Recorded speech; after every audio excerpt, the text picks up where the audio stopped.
भंगार वाले और बड़ी तादाद में आए हुए आवाम, हम एक स्टैंड अप एक मीटिंग हजार खोली में करके आए।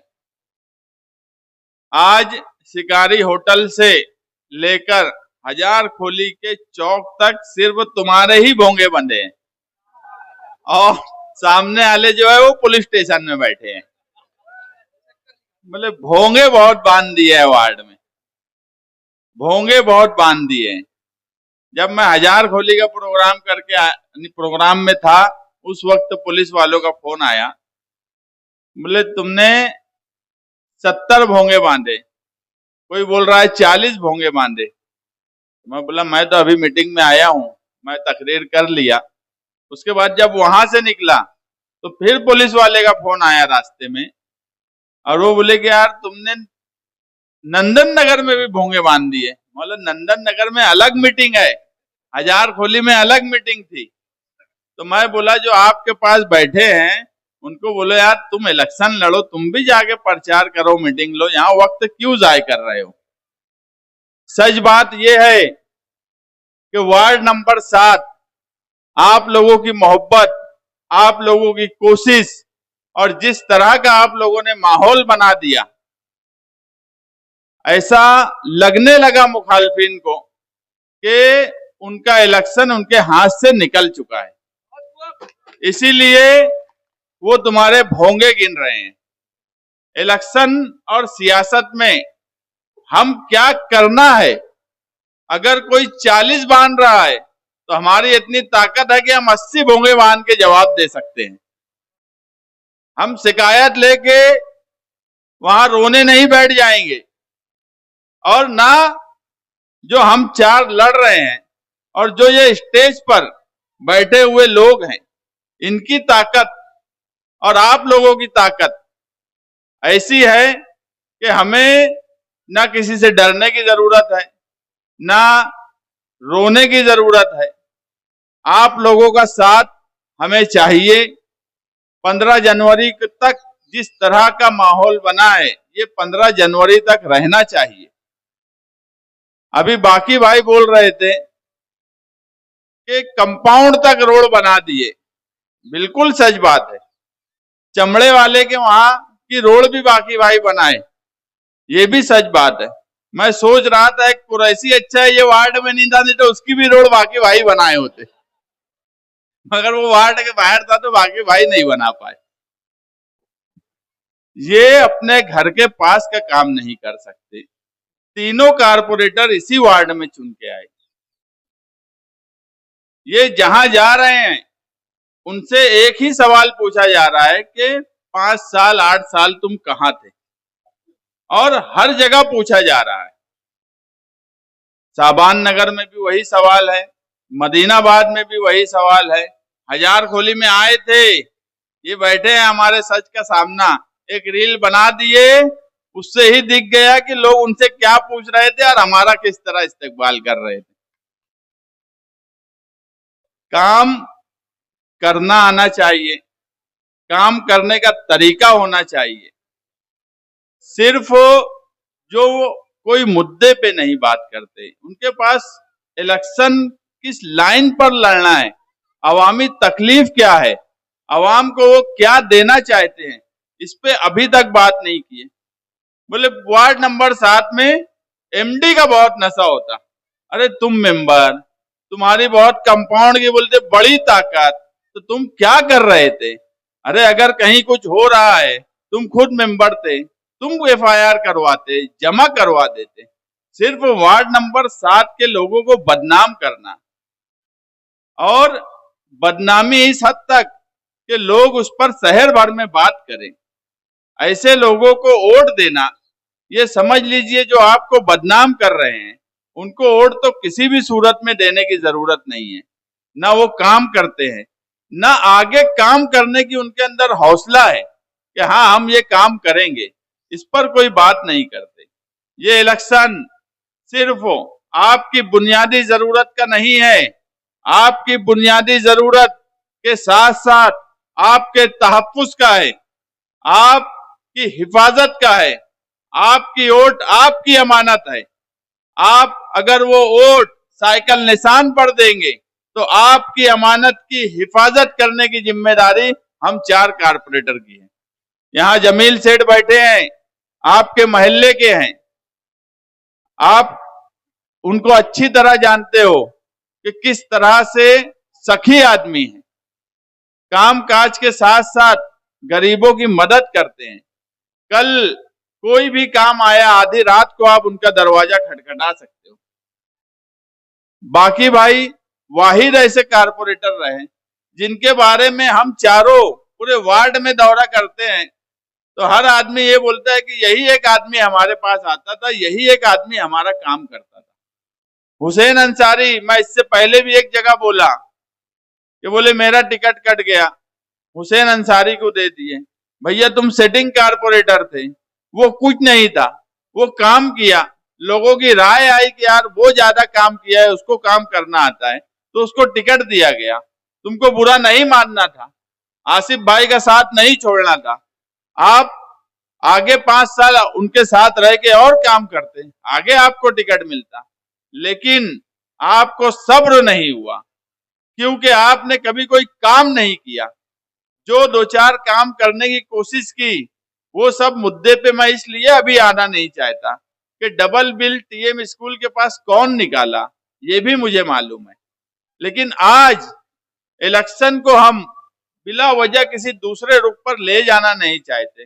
लेकिन इलेक्शन के बाद अगर 2 बिल निकले हैं वार्ड नंबर 7 में किसी के, तो उसकी भी इंक्वायरी होना चाहिए। वो सब बातें इलेक्शन के बाद करेंगे। आज इलेक्शन एकदम सीधा सीधा है कि फिरका परस्त अपना मेयर बनाना चाहते हैं, मालेगांव सेकुलर फ्रंट अपना मेयर बनाना चाहती है। इसी वार्ड में मेरे सामने का जो उम्मीदवार है वो वार्ड नंबर 2 में शिवसेना दादा भूसे की वर्करी कर रहा, वहां उनका काम करता, उसके फोटो चल रहे। इतनी तो शर्म होना चाहिए कि हालात क्या है, तुम वार्ड नंबर 2 में जाकर शिवसेना का काम करेंगे और वार्ड नंबर 7 में आकर एमआईएम के नाम से वोट मांगेंगे। तो ये तो मालेगांव शहर में और जगह क्या हो रहा है, मगर हमारे यहाँ आगरा रोड के इस तरफ तो खुला पैक्ट करके ये इलेक्शन लड़ रहे। अगर गिरीश महाजन ये बात बोलते कि हम 20-22 सीट पे अपना मेयर बनाएंगे तो उसकी मिसाल है ये। वार्ड नंबर 7 में लड़ने वाला उम्मीदवार वार्ड नंबर 2 में शिवसेना का काम करता, तो ये इसकी मिसाल है कि वो क्यों ये ऐसा बोल रहे हैं। उनको लगता है कि हम चुन के आने के बाद ये सब लोग हमारा साथ देंगे और हम अपना मेयर बनाएंगे। जो मंत्री आज बोल रहा है कि मालेगांव शहर से पार्लियामेंट का बदला लेना है, बदला कितना बदला लेंगे? साल भर से बदला ले रहे हो, मुसलसल बदला ले रहे हो, कब तक बदला लेंगे? अगर इनका मेयर बन गया कारपोरेशन पर तो सरकार बीजेपी की, मन मर्जी से सारे फैसले होते हैं।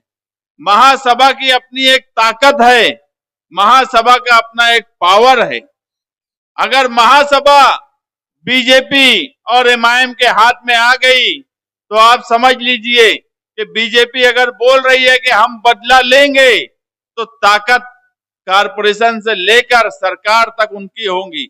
उस वक्त हम कुछ नहीं कर पाएंगे, ना आसिफ साहब कुछ कर पाएंगे, ना हम कुछ कर पाएंगे।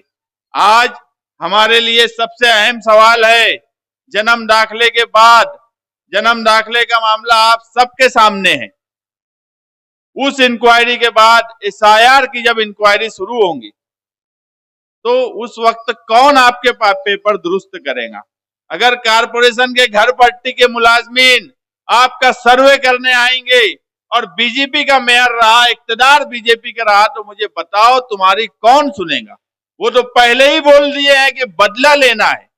आपके कागजात मामूली भी गलती हुई तो उसको बड़ी गलती बना दिया जाएगा। इसलिए ये इलेक्शन बहुत सोच समझकर फैसला करने का इलेक्शन है। आप आने वाले 15 जनवरी को साइकिल निशान पर हम 4 उम्मीदवार को वोट दीजिए और इत्तेहाद के साथ वोट दीजिए। अभी आसिफ साहब ने बोला कि यहाँ पर दो लोग लड़ते थे, एक निहाल साहब का घराने की पार्टी, एक आसिफ साहब के घराने की पार्टी।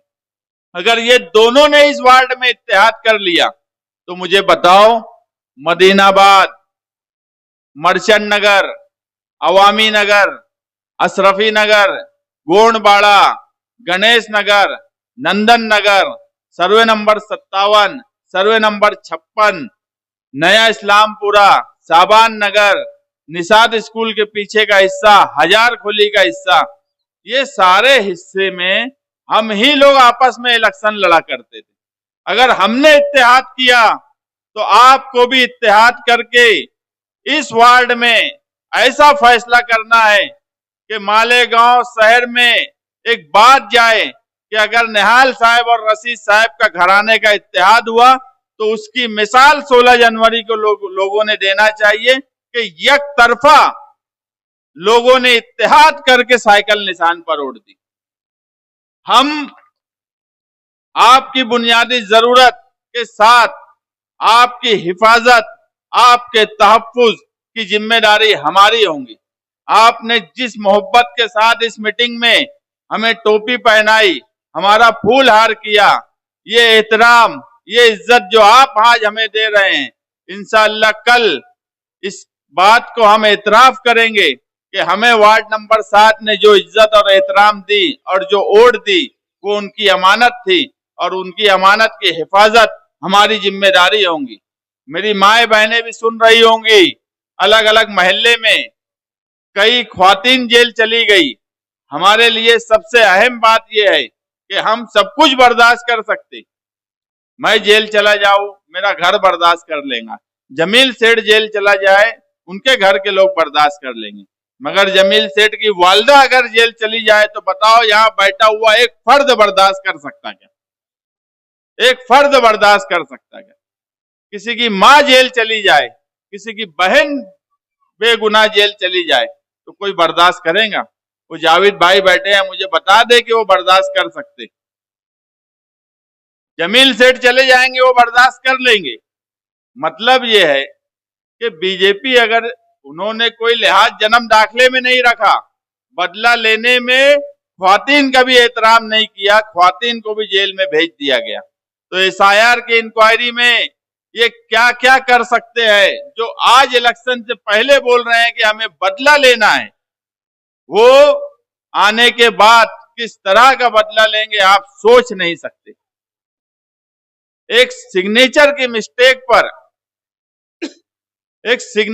मिस्टेक पर एक राशन कार्ड अगर गलत लग गया है तो ख्वातीन ने 4 से 6 महीना जेल में गुजारा है, जिस पर सिर्फ 2000 का फाइन लगना चाहिए। यहाँ एडवोकेट तौसीफ बैठे हैं, ऐसे ऐसे मामले में इन्होंने वो तकलीफ दी है मालेगांव शहरियान को।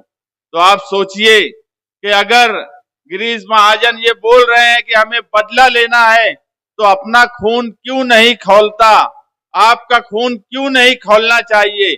जब जुमला सुनते हैं कि मालेगांव शहर से बदला लेना है तो मेरा भी खून खौलता है, हुसैन अंसारी का भी खौलता है, बाकी भाई का भी खौलता है, जमील सेठ का भी खौलता है, यहाँ बैठे हुए सारे नौजवानों का खून खौलना ही चाहिए कि हमसे बदला सिर्फ इसलिए लिया जा रहा है कि हम मुसलमान हैं, सिर्फ इसलिए हमसे बदला लिया जा रहा है कि हम मुसलमान हैं। आपका खून खौलना ही चाहिए, ये इलेक्शन में गुस्सा दिखना ही चाहिए बीजेपी के खिलाफ। अगर कोई मंत्री आकर बोले कि हमको इनसे बदला लेना है तो उसका जवाब 15 जनवरी को सुबह उठकर मालेगांव सेकुलर फ्रंट के तमाम ही उम्मीदवारों को जो वार्ड नंबर 7 में समाजवादी के साइकिल निशान पर हैं और पूरे शहर में आपको मालेगांव सेकुलर फ्रंट के उम्मीदवारों को वोट देना चाहिए और गुस्से में देना चाहिए। अगर कोई बदला लेने का बोलता है तो उसका जवाब वोट की शक्ल में इत्तेहाद के साथ इकट्ठा होकर दीजिए।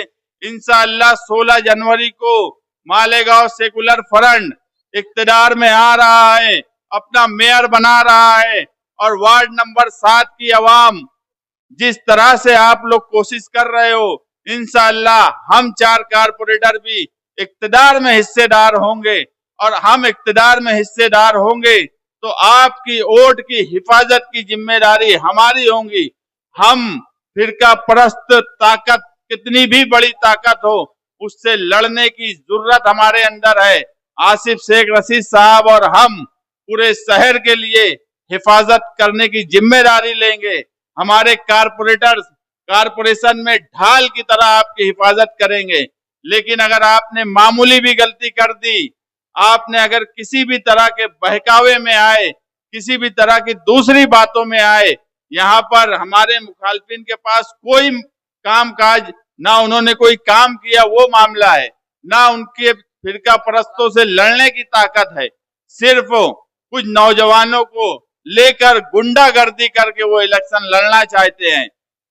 शिकारी चौक पर आकर धींगा मस्ती करेंगे, कंपाउंड में लोगों को धमकी देंगे, इतना ही कर रहे हैं। लेकिन हम पूरी ताकत से आप लोगों के साथ खड़े रहेंगे।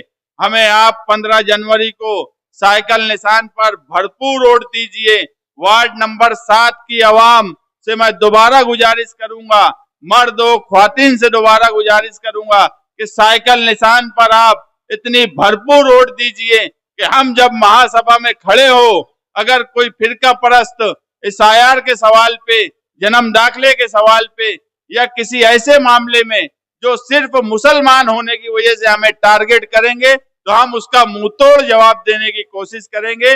और आपकी वोट की अमानत की हिफाजत हमारी पहली जिम्मेदारी होगी। आपकी बुनियादी जरूरत के साथ साथ आपके तहफ्फुज का ख्याल रखेंगे। फिर बदला लेने वाली कितनी भी बड़ी ताकत आ जाए, अगर कारपोरेशन हमारे ताबे में रहेंगी तो हमें भी कानून समझता है, हम ताकत से लड़ सकते हैं।